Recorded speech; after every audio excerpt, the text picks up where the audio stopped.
All right, one of the things that we have noticed over the past few weeks is that using manipulatives is something that can be very helpful in helping students or even adults as we're learning to conceptualize math is just a good set of manipulatives, um, especially in these days of COVID-19, where we just never know if we're going to have our students face to face. And even if we do, money for supplies and resources in classrooms is very tight.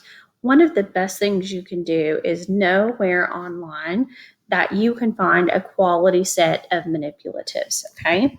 So if you just Google virtual manipulatives, okay, there's some really good options here that are going to show up. First of all, this National Library of Virtual Manipulatives is really great. There are a lot of different options there, but I will tell you straight up that sometimes that website can get to be a little cranky with the Mac.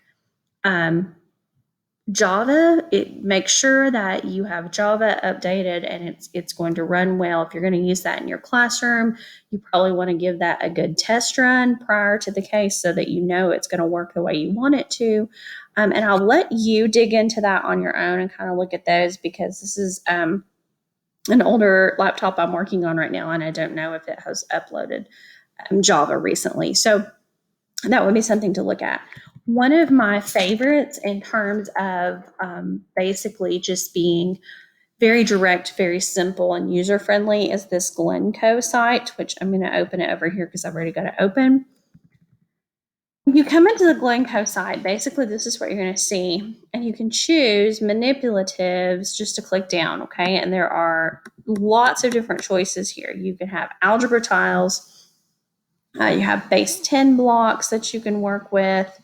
Um, you have little counting bears. You have um, a balance. You have clocks if you're teaching time. You have centimeter cubes, fraction circles, fraction tiles. There is still money as well that you can work with.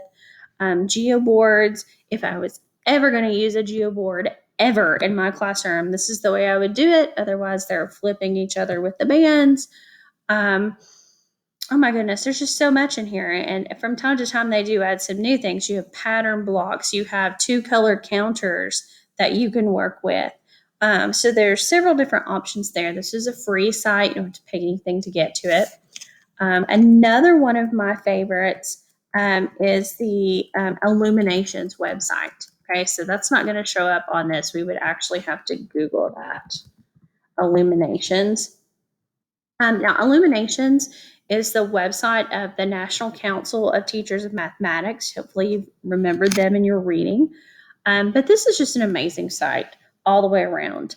You'll notice over here on the side, you can choose from lessons or interactives. The interactives can be manipulatives. They can also be other mathematically based apps that someone has created that is useful for students to work through.